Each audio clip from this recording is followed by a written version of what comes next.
말씀 제목 시작. 기도의 태도와 방향이 분명히 있다. 네, 사도행전 2장 1절부터 11절까지입니다. 오순절 날이 이미 이르매 그들이 다 같이 한 곳에 모였더니 호련히 하늘로부터 급하고 강한 바람 같은 소리가 있어 그들이 앉은 온 집에 가득하며 마치 불의 혀처럼 갈라지는 것들이 그들에게 보여 각 사람 위에 하나씩 임하여 있더니 그들이 다 성령의 충만함을 받고 성령이 말하게 하심을 따라 다른 언어들로 말하기를 시작하니라.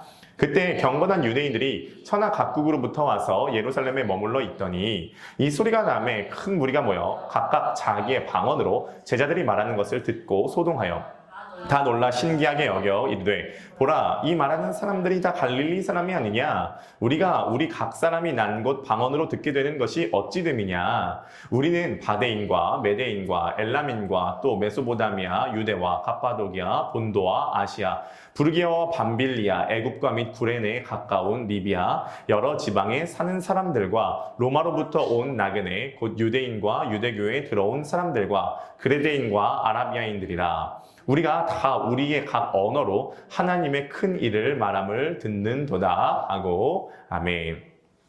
우리가 지난주에 당신의 영적 상태 만족하지 말라라는 주제로 40일 기도의 첫 시리즈 말씀을 나눴습니다. 그렇죠. 치킨을 시키면 배달이 와야 먹을 수 있죠. 그러니까 그리스도의 사건이 시공간을 초월해서 내게 배달이 와야 돼요. 그 배달을 시켜주신 분이 성령님이시라는 거죠. 혼자 먹어요? 같이 먹어요? 같이 먹습니다. 그게 교회인 거죠. 먹을 때에 어떤 느낌이 들죠? 매우 행복합니다. 그게 하나님 나라죠. 근데 우리가 먹기 전에 어떤 상태였다고요? 배고파 죽은 상태였다고요. 우리 죄성이라는 거죠. 배달이 왔는데요. 치킨이랑 무밖에 없어요. 어떻게 하실 거예요? 치킨 시켰는데 치킨은 없고 무랑 콜라밖에 안 온 거예요. 그럼 어떻죠? 굉장히 황당하죠. 성령님은 오셨는데 그리스도는 없고 여러 가지 그냥 현상만 있어요. 이건 아무 의미가 없다는 것입니다. 이 현상들, 그러니까 은사들이나 열매들은 이 치킨을 서포트하는 거, 그리스도를 서포트하는 거, 그리스도를 더 잘 알고 그분을 더 잘 전할 수 있도록 만들어주는 서포트의 역할이다 라고 계속적으로 좀 말씀을 드리고 있습니다. 중요한 건 성령의 역사에서 가장 중요한 건 성령님은 예수님을 가리키시는 분이에요. 그러니까 원래 성경 자체에서 그렇게 얘기를 하고 있어요.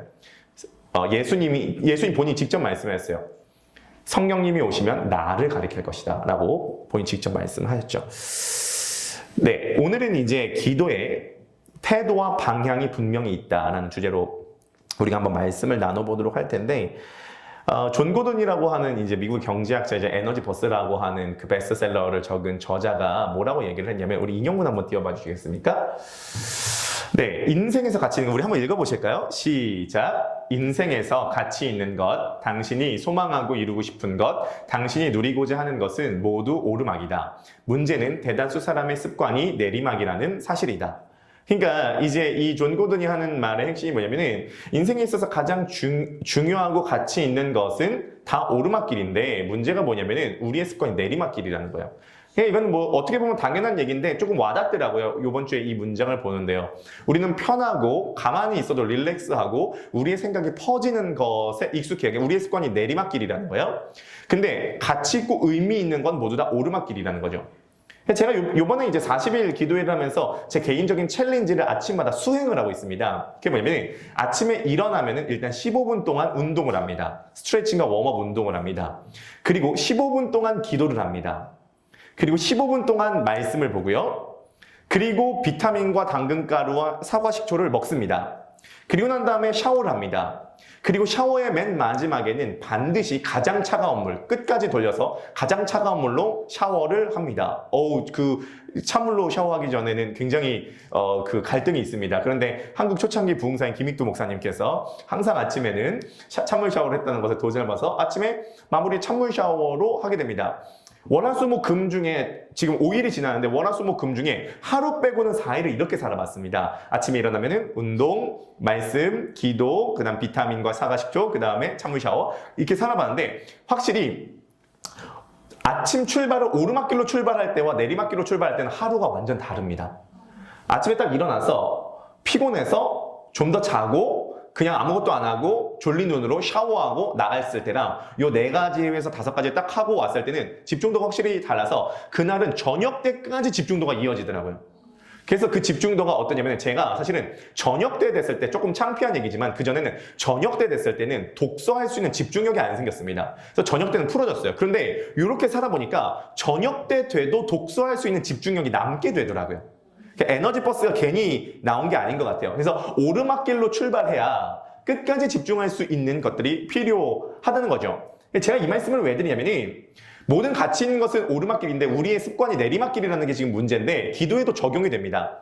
사실은 기도는 오르막길이에요. 기도가 익숙해지면은 아주 쉽지만 기도를 처음 했을 때는 이 기도가 오르막길처럼 느껴집니다. 쉽지가 않다는 거예요.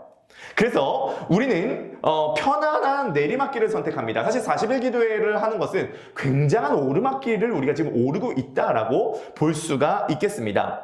자, 팀켈러 목사님의 기도에 보면은 실제로 기도가 오르막길이라고 하는 것을 이렇게 표현했는데 한번 들어보세요. 제가 인용을 해보도록 하겠습니다. 오랜만에 협동 목사님 인용 좀 하도록 하겠습니다. 팀켈러 목사님의 기도 책에 나오는 내용입니다. 기도하기로 마음먹은 이들이 처음 맞닥뜨리는 것은 영적인 공허감이다. 이건 대단히 중요한 깨달음이다. 현대인은 이처럼 아무것도 없이 텅 빈 상태에 너무도 익숙한 나머지 작정하고 무릎을 꿇기 전까지는 실상을 의식하지도 못한다. 기도와 말씀 읽기를 시작하면 이내 외로움과 시장기가 밀려든다. 하나님과 깊은 교제를 나누는 중요한 첫걸음으로 대단히 중요한 과정이지만 갈피를 잡지 못하고 헤매는 단계이기도 하다. 기도가 익숙하지 않은 사람은 반드시 처음에 기도할 때 헤맨다는 거예요. 영적 공허감과 외로움과 시장기가 몰려든다는 거죠. 혹시 좀 그런 것을 경험하시는 분들이 계십니까? 하지만 일단 기도 생활이 풍성해지기 시작하면 놀라운 결과들이 나타난다. 더러 자기 연민에 빠지거나 내면의 원한과 분노를 합리화한다 쳐도 하나님 앞에 앉는 순간 방향 전환이 일어나고 애써 붙들고 씨름하던 감정이 얼마나 하찮은지가 한눈에 드러난다. 그러니까 이런 경험이 있으세요? 오늘은 진짜 피곤하고 집중력도 안 생길 것 같고 기도할 마음이 안 들어 라고 해서 딱 앉아서 기도를 시작을 하는데 그날따라 기도가 잘 되네. 방향 전환이 일어나네 라는 것을 경험을 하게 된다는 거죠. 관점이 달라지고 상황이 상쾌하리만치 명확해진다. 그런 경험이 되풀이 되다 보면 결국 흔한 일이 되지만 기도 생활을 시작하자마자 그 경지에 이를 수 있는 것은 아니다. 처음에는 빈곤감과 부재감이 지배적이기 쉽다. 의무를 지나 기쁨에 이르는 길을 찾기까지 그런 형편을 훈련 과정으로 여기고 애써 견디며 꾸준히 간구해야 한다는 사실을 으뜸가는 지침으로 삼아야 된다. 그러니까 이미 믿음의 선배들이 뭐라고 얘기하냐면은 처음에는 빈곤감과 부재감이 지배적이라는 거예요. 그러니까 기도를 시작하면은 빈곤감과 부재감, 아무런 느낌도 들지 않고 영적 공허감과 시장기와 외로움이 느껴지게 된다는 거예요. 나 지금 기도하고 있는 거 맞나? 허공에다 나 혼자 그냥 혼잣말 하는 거 아니야? 교제하는 느낌도 없고 감동도 없고 깨달음도 없고 잡생각은 들고 시간은 지루해지고 언제 끝났는지 모르겠고 이러한 빈곤감과 하나님의 부재가 느껴지게 된다는 거예요. 그런데 지금 여기서 하는 얘기가 뭐냐면 지금 그게 기도의 방향을 찾아가는 과정이라는 거예요. 모든 가치 있는 것은 오르막길이에요. 우리의 습관은 내리막길이죠. 그래서 우리가 40일 기도하는 동안 지금 계속 오르막길을 오르고 있고 이 오르막길을 오르다가 보면은 여러분이 기대하셔도 좋습니다. 여러분의 기도 생활은 매우 풍성해지실 거예요. 기도 생활이 매우 풍성하게 되면 우리가 어려움이나 힘듦이나 문제가 있을 때 하나님 앞에 앉고 무릎을 꿇는 순간 놀라운 방향 전환을 경험하게 될 것입니다. 자, 이것이 이제 우리가 기도를 해야 되는 태도라고 한다면 그러니까 우리가 오르막길을 오르는 애써 훈련하고 이 시기를 의무를 지나는 이 시기를 견뎌서 지속적으로 기도해야 된다는 것이 우리의 기본적인 태도라고 한다면 기도의 방향이 있다는 거죠. 기도의 방향. 다시 한번 사도행전 2장으로 돌아가서 우리가 기도의 방향을 한번 살펴보도록 할 텐데 자, 이런 것입니다. 우리가 기도를 할 때 기도의 목적과 방향이 있다는 거예요. 제가 자주 말씀드리지만 기도는 무당도해요. 크리스찬의 기도는 반드시 말씀과 복음을 바탕으로 어떻게 가야 하는 방향이 분명히 있습니다. 그러면 이 크리스찬 기도의 방향이 뭐냐라고 우리가 봤을 때 사도행전 2장을 오늘 살펴보도록 할 텐데 우리가 여기서 굉장히 중요한 게 뭐냐면은 항상 우리가 핵심을 좀 살펴봐야 됩니다. 핵심. 이 핵심이 뭐냐? 사도행전 2장에서 성령 감리 사건이 있었는데 핵심이 뭐냐? 이게 매우 중요해요. 대화를 할 때도 상대방이랑 대화를 잘하는 사람들의 특징이 뭐예요? 상대방이 말하고자 하는 핵심을 잘 간파해서 그것을 파악하고 대화하는 사람이 대화를 잘하는 사람이죠. 저도 가끔씩 이제 설교를 하고 난 다음에 우리 끝나고 하브루타를 하잖아요. 하브루타를 하면요. 사실 이제 설교를 했을 때 제가 전하고자 하는 핵심이 있습니다.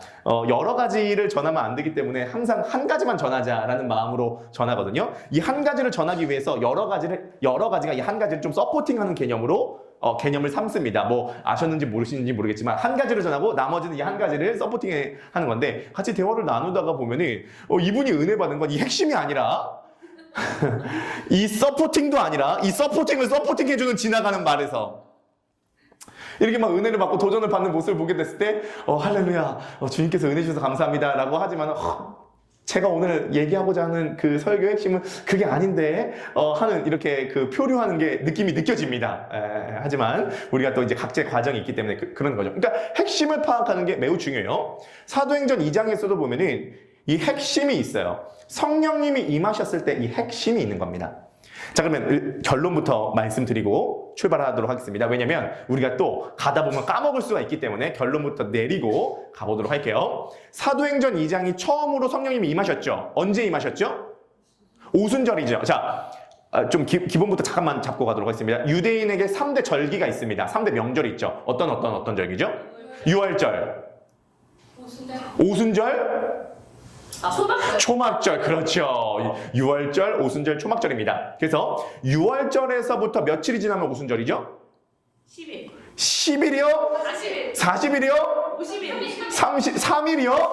3일이요? 네, 50일이죠. 네, 50이죠. 그래서 오순절 바로 전날을 뭐라 그러냐면 77절이라 그럽니다. 그래서 6월절에서 7일을 7번 곱해서 49일이 지난 때를 77절이라 그러고 하루 더 지난 것을 오순절이라 그래요. 그래서 6월절과 오순절 차이는 50일 차이다라고 보시면 좋을 것 같고요. 오순절은 어떤 절기냐면은 한 해의 밀추수를 처음으로 하나님께 올려드리는 시간입니다. 의미가 있습니다. 6월절에 예수님께서 죽으시고 부활하셨죠. 그리고 난 다음에 오순절이 50일 지나는 거죠. 그러니까 오순절의 의미는 뭐냐면 왜 오순절에 성령님이 임하셨냐면은 예수 그리스도의 구속 사건의 첫 열매로 드려지는 사건이 오순절이다라고 이렇게 보시면 좋을 것 같습니다. 자, 그런데 이 오순절날 성령님이 임하셨는데 이 오순절날 성령님이 임하신 것의 핵심이 뭐냐면 하나됨입니다.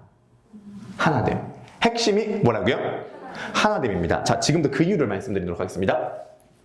성령님이 오순절날 바람처럼 불처럼 임하셨습니다. 예수님 승천하시고 제자들이 10일 동안 간절히 기도했을 때 오순절날 마가의 다락방에 성령님이 임하신 거죠. 성령님이 바람처럼 불처럼 임하셨습니다. 우리들에게도 이러한 역사가 일어나기를 소망합니다. 자, 근데 바람처럼 성령님께서 임하시고 난 다음에 그들에게 나타난 첫 번째 현상이 뭐였죠? 첫 번째 기적이 뭐였죠?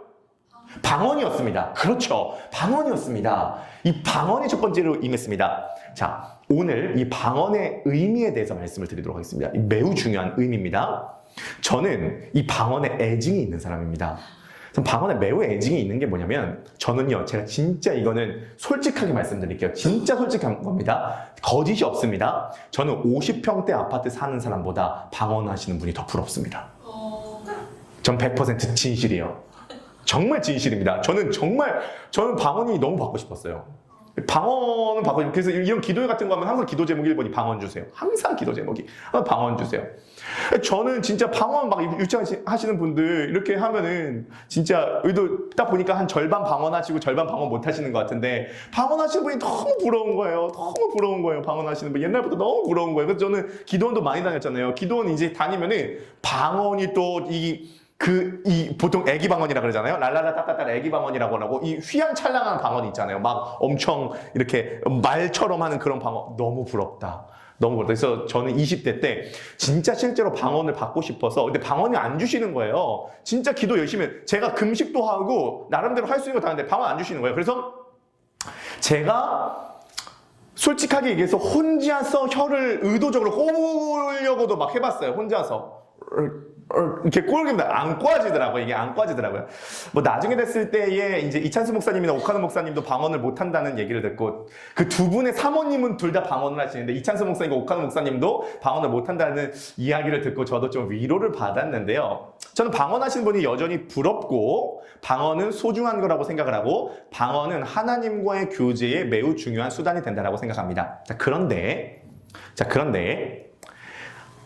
방언이 의미하는, 그러니까 오순절날 방언이 왜 처음으로 임했냐, 그러니까 성령님 임하셨을 때 나타난 첫 번째 현상이 왜 방언이냐라고 하는 것에 있어서 좀 핵심을 짚어야 됩니다. 우리는 너무 많은 경우 핵심을 짚지 않고 띄어서 생각하는 경향이 있습니다. 봐보세요. 오순절날 성령님이 임하시고 방언이 임했죠. 자, 방언이 임했는데 그때 오순절은 절기이기 때문에 전 세계 각국에서 그 절기를 지키기 위해서 전 세계 각국 사람들이 몰려왔습니다. 자, 이들이 말한 방언은 실제로 외국인 방언이었던 거죠. 외국인 방언이었는데 그들이 이 외국인 방언을 듣고 어떻게 너네들이 우리나라 말을 해? 라고 지금 이야기를 하고 있습니다. 자, 여기서 매우 중요한 일이 있는데요. 언어는 뭐냐면요. 기본적으로 언어가 달라지면서 사람에게 생겨났던 현상이 뭐냐면 분열이었습니다. 언어가 달라지면서 생겨났던 현상이 분열이었어요. 그 이유가 있습니다. 창세기 11장에 보면 한 사건이 나오는데 사람이 하나로 뭉치기를 시작합니다. 근데 뭐를 중심으로 뭉치냐면 자기 중심성, 죄를 중심으로 뭉치게 됩니다. 죄를 중심으로 뭉치게 되니까 이 죄가 더 커지게 됩니다. 그 사건이 어떤 사건이죠? 바벨탑 사건입니다. 그래서 이 바벨탑을 만들기를 시작을 합니다. 그래서 죄가 모이는 곳에 죄가 자라나기 시작한 거죠. 하나님께서 이 바벨탑을 모으는 걸 보시고 쌓는 걸 보시고 어떤 생각을 하셨냐면은 인간은 이렇게 죄를 중심으로 모이면 더 교만이 자라나는구나 라고 생각하셔서 이 바벨탑 사건을 중단하시기로 결정하였습니다. 그 중단하는 방법으로 뭘 선택을 하셨냐? 창세기 11장입니다. 다 함께 창세기 11장 6절 7절 읽어보시겠습니다. 시작. 여호와께서 이르시되 네가 한 족속이요 언어도 하나이고 너희가 시작하였으니 이로는 경험하는 일을 막을 수 없으리로다. 자 우리가 내려가서 거기서 그들의 언어를 혼잡하게 하여 그들이 서로 알아듣지 못하게 하자 하시고. 자, 저는요 제가 토플 공부할 때에 이 성경 구절을 봤을 때 얼마나 이들을 원망했는지 모릅니다. 우리가 이렇게 스빠지게 영어 공부를 해야 되는 이유가 뭐냐면 왜 이렇게 우리가 외국어, 제2외국어를 공부해야 되냐? 이게 다 우리 조상님들의 죄 때문인데 원래 우리가 이렇게 영어 공부할 필요가 없었어요. 원래 언어가 하나였습니다. 언어가 하나였는데 사람이 이 죄를 짓다 보니까 하나님께서 이 바벨탑 사건을 흩으시려고 뭐를 흩으셨냐면 언어를 흩으신 거예요. 그러니까 언어가 흩어진 거는 죄의 결과였습니다. 그런데 오순절 날에 성령님이 임하시고 나서 첫 번째로 임한 게 방언이었습니다. 그 방언이 임하자 세계 각국에서 온 사람과 외국인인데 말이 통하기를 시작합니다. 이건 뭘 의미하냐면 바벨탑에서 언어가 흩어지게 되면서 인간이 분열된 사건이 그 사건이 이제 오순절날 성령 강림 사건으로 그 저주가 풀리게 됐다는 사건이에요. 이 사건입니다. 성령 강림 사건의 방언의 의미가 그래서 이제는 사람이 분열되는 것이 아니라 하나 되었다는 것이 방언의 가장 중요한 의미예요. 그러니까 이런 거죠. 우리가 방언을 많이 하는데요. 우리가 방언을 하고 성령 충만함의 가장 주된 핵심 목적이 뭐냐면 너와 나가 분열되는 것이 아니라 하나 되는 거죠. 오늘날 우리 시대의 가장 큰 문제 중에 하나가 뭐냐면 분열이죠. 불린 겁니다. 가정이 분열되고요. 나라가 분열되고요. 정치권이 분열되고요. 교회가 분열됩니다. 민족이 분열되고요. 분열의 역사가 있어요. 근데 성령님이 임하시고 언어가 통일되니까 분열이 하나가 되게 됐다는 거예요. 근데 이 하나가 구심점이 있어야 됩니다. 바벨탑에서는 그 구심점이 죄였다고 한다면 오순절날 성령 강림 사건으로 하나가 됐는데 그 구심점이 그리스도가 됐다는 거죠. 그리스도를 중심으로 하나가 됐다는 거예요. 모든 민족과 모든 방언이 하나가 됐다는 거죠.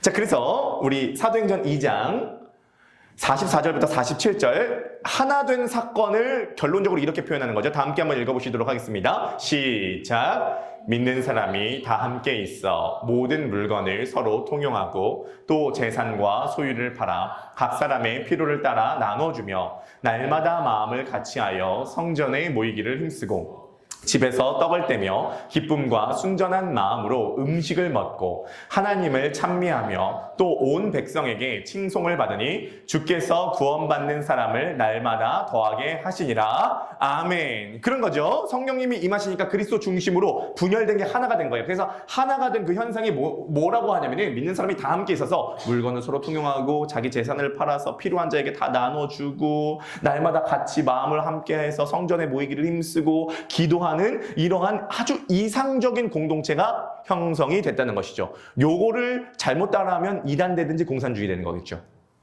이거 잘못 따라가다 이단되든지 공산주의 되는 거죠. 이건 반드시 성령의 역사로 인하여서 극도의 인간의 이기주의가 극도로 극복된 사건입니다. 자본주의는 인간의 이기심을 바탕으로 만들어진 시스템인데 이게 극복된 유일한 사건이에요. 인간의 이기적인 마음, 자기중심성이 극복된 유일한 사건이 사도행전 2장에 있었습니다. 그래서 자기 것을 자기 것이라고 주장하지 않고 나누어 주는 것. 이것을 교회가 좀 흉내가 내야 됩니다. 사실 앞으로 우리가 교회를 할 때 교회가 이제 부흥을 하고 사람이 오면은 이래야 됩니다. 교회 안에 경제적인 부분 때문에 어려워서 힘들어하는 사람에게 교회의 재정이 흘러가야 됩니다. 교회 밖으로도 흘러가야 되지만 교회 안에도 반드시 구제 기금으로 흘러가야 돼요. 그게 초대교회 전통입니다. 성령님이 역사하시고 그리스도를 중심으로 모인 곳에는 내 것을 내어놔서 남을 살리는 역사가 일어났다는 거예요. 그래서 분열된 게 하나됨이 됐다는 거죠. 그래서 복음을 중심으로 그리스도를 중심으로 성령이 역사하시는 곳에는 가정이 하나 되고 교회가 하나 되고 너와 나가 하나 되는 역사가 일어나게 됩니다. 그것이 방언의 의미예요. 그러니까 방언을 많이 하는데 분열의 역사가 있다면 이건 방언의 핵심과 떨어져 있는 겁니다. 방언은요, 말과 말이 통하기 위해서 원래 온 게 가장 처음에 온 그 목적입니다. 이해되시죠? 자, 두 번째 방언의 의미가 있는데요. 그게 뭐냐면, 자, 사도행전 2장 1절부터 3절 다시 한번 들어봐 주겠습니까? 네, 봐보세요. 3절을 보면 성령님께서 임하셨을 때 불로 임한다고 하지 않았어요. 뭐로 임하냐면 불의 혀처럼 임했다고 했습니다. 똑같아요. 혀가 임했다는 거예요. 그러면은 우리가 자꾸 이게 약간 우리가 조금 교회 사투리라는 게 있어요. 은사도 사실 교회 사투리고 방언도 교회 사투리인데 방언이라고 하니까 뭔가 방언 이렇게 생각하는데 실제로 그냥 원어로 보면 방언이 아니라 언어입니다. 그러니까 방언이 임했다고 하면 안 되고 그것도 맞는데 현대어로 보면은 언어가 임한 거예요. 오순절날 성령이 임하셨을 때 뭐가 임했냐면 혀가 임해 불에 혀가 임한 거고 언어가 임한 겁니다. 언어가 임한 거예요. 그래서 말이 임했다는 거예요. 말이. 언어가 임했다는 겁니다. 그래서 이 언어를 왜 주셨냐? 그냥 성령님이 임하셨을 때 이 언어를 주셨는데 이 언어를 주신 이유가 뭐냐면 모든 민족에게 복음을 전해야 된다는 거죠. 그래서 복음을 전하기 위해서 방언이 임한 거예요. 언어가 임한 겁니다. 그래서 성경에서 보면은 오순절날 성령님이 임하시고 언어를 받고 난 다음에 바로 베드로가 하는 게 뭐냐면 복음 전파입니다. 이 장을 자세히 보면 이유와 의미가 있습니다. 핵심을 우리가 파악하면서 기도해야 되고 핵심을 파악하면서 사도행전 전체를 따라가야 돼요. 베드로가 전도하는 모습을 보도록 하겠습니다. 사도행전 2장 38절 다 함께 읽어보실까요? 시작! 베드로가 이르되 너희가 회개하여 각각 예수 그리스도의 이름으로 세례를 받고 죄사함을 받으라. 그리하면 성령의 선물을 받으리니. 아멘. 이해가 되십니까? 성령이 임하시고 언어가 임하고 그래서 바벨탑처럼 찢어졌던 분열됐던 인간들이 이제 언어가 통하게 되니까 하나가 됐고 언어가 임하니까 복음을 전하게 되는 거예요. 그래서 우리에게 하나님께서 방언을 주신 이유는 물론 기도의 목적이 분명히 있습니다. 하나님과 교제하기 위함이 분명히 있고요. 더 우리가 깊은 영성생활을 하는 것에 대해서 제가 부정하고 싶지가 않습니다. 그리고 저는 여전히 그것도 사모하고요. 하지만 저는 이것을 사람마다 은사는 달라요. 저는 이것을 주님께서 주시지 않는다라고 할지라도 다른 쪽에 또 쓰임이 있는 것입니다. 교회는 손이 발이 될 수 없고 발이 손이 될 수 없고 코가 눈이 될 수 없고 눈이 코가 될 수 없는 것처럼 교회는 다양한 은사들이 있는 분이 교회를 섬겨가는 것이거든요. 그런데 우리가 반드시 이 방언이 임한, 그러니까 언어가 임한 첫 번째 의미를 봐야 되는데 실제로 방언이라고 하는 게 헬라어로 글로사인데 영어로 번역하면 랭귀지입니다. 랭귀지 아니면은 텅으로 번역됐어요. 그러니까 말이라는 거예요. 말이 임한 겁니다. 이 언어가 임했다는 건 첫 번째로는 찢어진 것들이 말 때문에 찢어지게 됐는데 이제는 말이 통일이 되면서 하나가 됐다는 것이고 두 번째, 이 언어로 복음을 전하게 됐다는 것이죠. 그래서 모든 민족에게 예수 그리스도의 복음이 퍼져나가겠다. 이게 방언의 의미입니다. 이해되시죠? 그러므로 기도의 방향이 정해졌습니다. 우리가 기도를 통해서 성령 충만하잖아요. 두 가지 특징이 나타나야 됩니다. 나만 성령 충만한 것이 아니에요. 사도행전 2장에 보면 공동체에 내가 속한 너와 나와 우리의 관계에 하나됨이 있어야 됩니다. 하나됨이 있어야 돼요. 그 두 번째, 기도 중에 성령님이 임하시면 우리가 복음을 전할 언어를 우리가 소유할 수 있게 됩니다. 복음을 정확하게 깨닫고요. 그것을 전할 수 있는 말, 언어에 어떠한 것이 나타나요. 결국 복음은 말로 전달되는 거거든요. 말씀이 뭐냐면 결국 말이거든요. 말로, 언어로 복음이 전달되는 것. 이 사도행전 2장에 나타난 성령의 역사의 핵심이라고 볼 수가 있겠습니다. 오늘 우리가 기도를 할 때 제가 이제 좀 말씀을 좀 빠르게 진행을 하는 이유가 뭐냐면 우리가 기도할 수 있는 시간을 좀 확보하기 위해서 말씀을 좀 빨리 진행을 하는 것인데요. 저는 그러니까 이제 이렇게 생각합니다. 우리가 교회를 함께 하고 또 교회를 세워갈 때 정확한 분별 센스가 있어야 됩니다. 센서가 있어야 돼요. 어떤 주제에 대해서 센서가 있어야 됩니다. 성령 강림 사건과 방언의 의미가 뭔지에 대해서 센서가 있어야 됩니다. 왜냐면 오늘날 너무 많은 얘기가 많거든요. 오늘날 얘기들이 워낙 많습니다. 그래서 정확한 이 성경적 복음적 의미가 뭔지에 대해서부터 정확하게 출발을 해야 되고 거기서부터 출발해서 그 다음으로 뻗어 나아가야 합니다. 오늘 우리들에게 주님께서 기도하실 때 오늘 우리들에게 주님께서 이 성경의 역사가 일어나게 되시기를 주님의 이름으로 간절히 축복합니다. 언어가 임하기를 축복합니다. 네, 그리고 방언으로 기도하신 분은 정말 더 삼아서 주님께 방언으로 기도하시기 바라겠습니다. 방언이 없으신 분은 한국말로 또박또박 기도하시면 되겠습니다. 기도는 하나의 오르막길입니다. 모든 가치 있는 것은 오르막길이거든요. 우리의 습관 내리막길이죠. 그 내리막길의 습관을 잡아서 오르막길로 오르세요. 주님께서 오늘도 우리들에게 놀라운 은혜들을 부어주실 줄 믿습니다.